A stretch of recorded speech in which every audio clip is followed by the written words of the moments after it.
திண்டுக்கல் மாவட்டம் கொடைக்கானலில் பழ வியாபாரி மற்றும் வெங்காய வியாபாரிக்கு இடையே தகராறு ஏற்பட்ட நிலையில் இரு தரப்பினரும் நடுரோட்டில் அடிதடியில் ஈடுபட்டனர். கூடுதல் தகவலோடு இணைகிறார் செய்தியாளர் குறிஞ்சிவேல். வணக்கம் குறிஞ்சிவேல், விவரங்கள். நிச்சயமாக சுபா. திண்டுக்கல் மாவட்டம் கொடைக்கானலுக்கு பல்வேறு ஊர்களிலிருந்து வியாபாரிகள் வந்து செல்வது வழக்கமான ஒன்றாக இருந்து வருகிறது. இந்த நிலையில் நேற்று பழனியில் இருந்து கொடைக்கானல் நகர்ப்புறம் மற்றும் கிராமப்புற பகுதிகளில் வெங்காயம் விற்பதற்காக வியாபாரி தனது வாகனத்தில் வந்த நிலையில் பெருமாள்மலை அருகே உள்ள பழக்கடை பகுதியில் வெங்காயம் விற்பனை செய்து கொண்டிருக்கும் பொழுது அங்கு கடை வைத்திருந்த ராஜா என்பவர் வெங்காய வியாபாரியிடம் வெங்காயம் வாங்கியதாக கூறப்படுகிறது. அதனைத் தொடர்ந்து வெங்காயம் சரியில்லாத நிலையிலும் விலை சரியில்லை என்ற காரணத்தால் திருப்பி கொடுத்ததாகவும் கூறப்படுகிறது. இதனால் இரண்டு தரப்பினருக்கு வாக்குவாதம் ஏற்பட்டுள்ளது.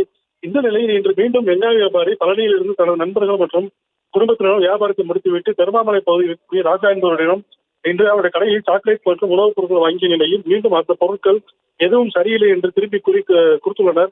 இதனால் இந்த இரு தரப்பினருக்கும் வாய்த்தகராறு ஏற்பட்டு நேரத்தில் கைகலப்பாக மாறியது.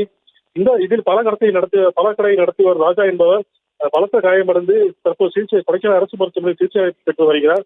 மேலும் கொடைக்கானல் நகர்ப்பகுதிகளில் தொடர்ந்து இது போல வியாபாரிகள் மற்றும் சுற்றுலாப்பயணிகளிடையே அடிக்கடி தகராறு ஏற்பட்டு வருவது ஒரு தொடர்ச்சியாக இருந்து வருகிறது. இது குறித்தான சிசிடிவி காட்சியும் தற்போது வெளியாகி பரபரப்பை ஏற்பட்டுள்ளது. சுபா. விவரங்களுக்கு நன்றி குறிஞ்சிவேல்.